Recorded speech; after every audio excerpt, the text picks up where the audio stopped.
Right then, Manchester United beat Manchester City in the Manchester derby. And do you know what? As good as I feel, it still feels a little on the hollow side, unfortunately. And I think for the reasons why we're not going to win the league. I think if Ronaldo said this last night perfectly, if United had gone 1 point above City by beating them last night, we might still be out now. And I think that's absolutely bang on. But the circumstances being what they're being, this being a Manchester City team that everyone fully expects to just sort of replicate the sort of form we've just seen from them to close the season out, I think it shows that there's a long way to go for Manchester United. If we end up in second where we currently are, it'll have been a good season, but there's still a lot more work to do and a lot more investment in the squad is needed. But let's start with the first one then. Olly Beats Pep again. Yesterday's win has marked 4 games without defeat against Manchester City in the league, including 3 wins and a draw, which continued Ole Gunnar Solskjaer's superiority over Pep Guardiola in terms of head-to-head wins.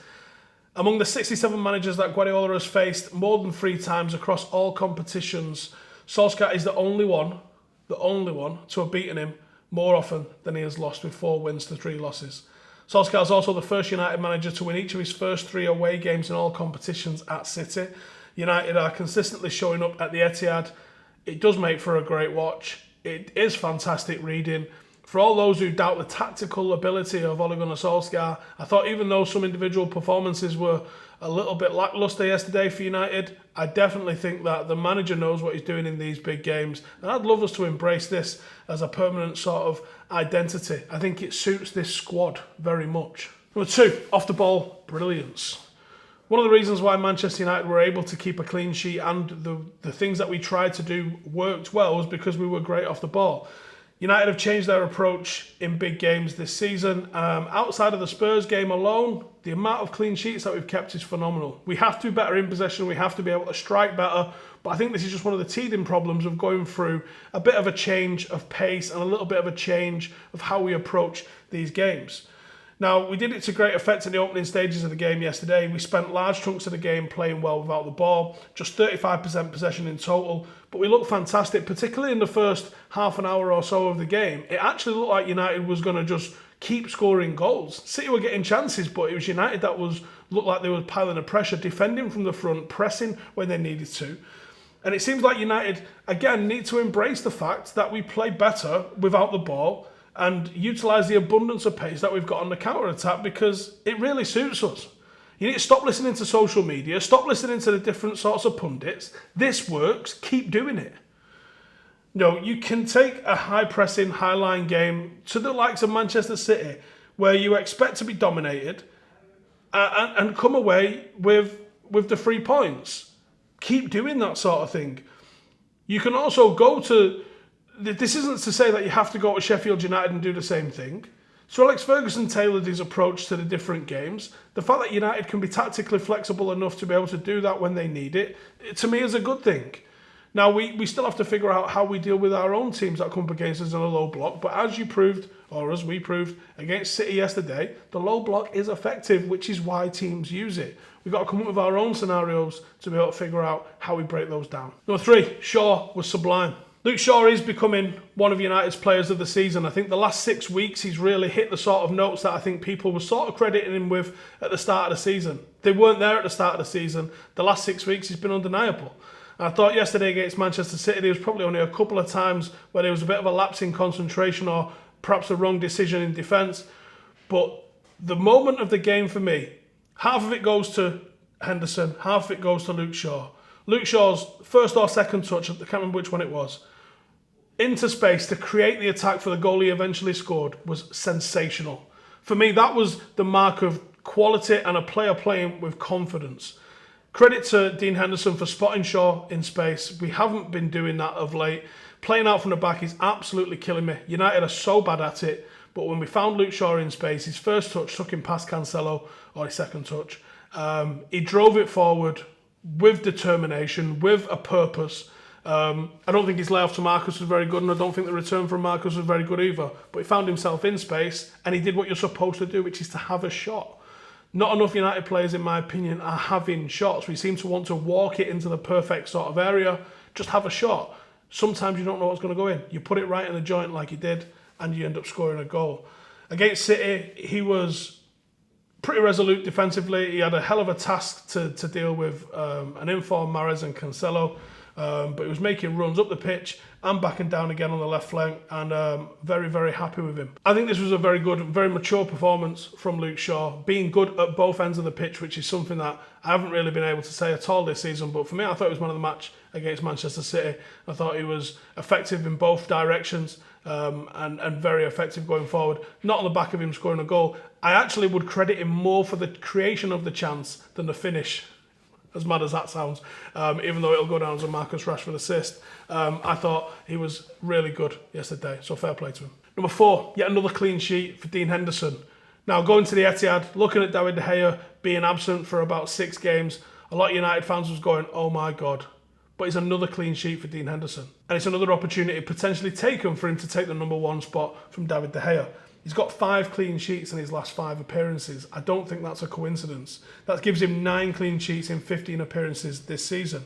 He also played a vital part, as we've just mentioned, in creation of the chance for Luke Shaw's goal, distributing the ball quickly, which is the second time in like 3 games that we've seen him do that.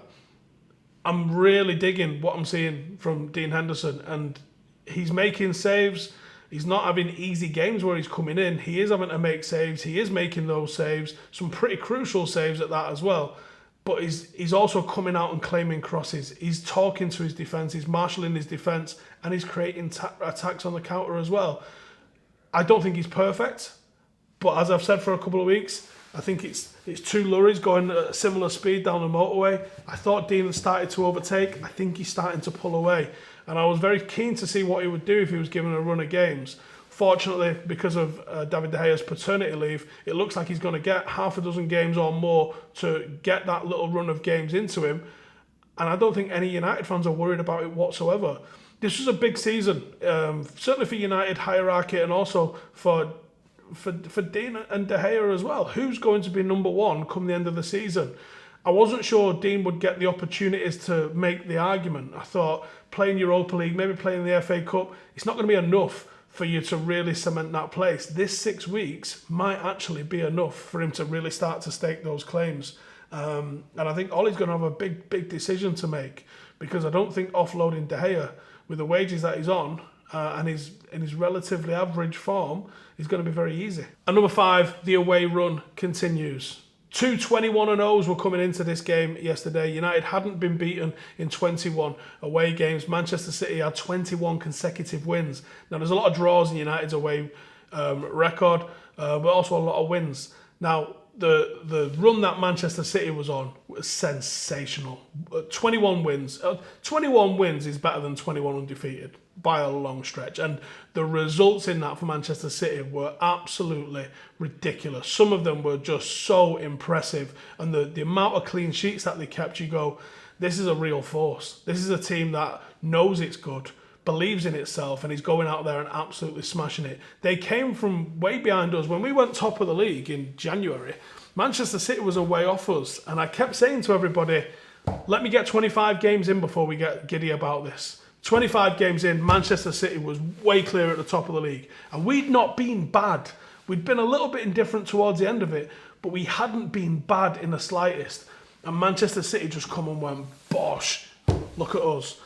Those wins absolutely killed us. Now, I don't think United have got any way, hope, or any way of getting back into a title race here from this point in. I think it's pretty much Manchester City's now. And you're looking at them having a Liverpool-style collapse, which I just don't see on the cards with the depth of squad that they've got. I don't think it's possible with the depth of squad that they've got.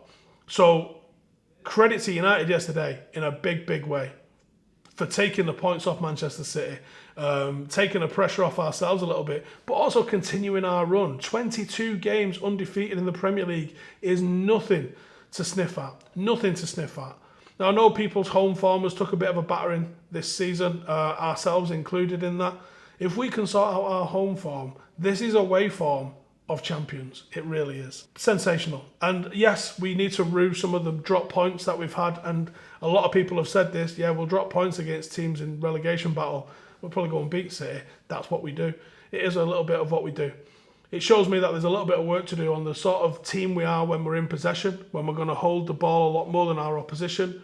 But we've got an identity for the big games, and it's very, very effective. Instead of looking at how United have failed in the big games this season, which I know a lot of people want to do, and they want to point a lot of fingers at Bruno Fernandes. Well, do you know what? You can't do it all. And they want to point fingers all over the place. Look how many clean sheets. Tottenham game aside, look at all the people who've not been able to score against Manchester United this season, and take some heart in that. Because a team that's hard to beat, that figures out how to score goals, is going to go far. And that's what I think United need to do. We can score goals. We needed to be able to figure out the clean sheet. And maybe Ollie got burnt a little bit, conceding 6. Now, we conceded 6, we went down to 10 men. And I wonder how much of a part that had to play in it, because Tottenham absolutely destroyed us.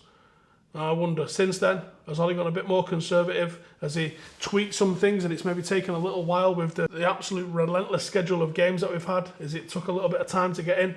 Who knows? Don't really want to overanalyze it. Just want to say, listen, the progress is there. United are a team that's capable of beating the big teams, and we are capable of snotting teams, as we proved against Leeds and Southampton, racking up some right goals when we need to. So a lot to be positive about as a United fan at the moment. Some decent performances yesterday. Didn't really touch on Fred and McTominay. Didn't think they were very good in possession, but I thought off the ball, I didn't really mention them in that section, but off the ball, they were very, very good, and they allowed us to be able to keep the clean sheet that we got at the Etihad yesterday. But that's it from me. Before I go, though, I just want to say to you, we have got only about 20 of these left.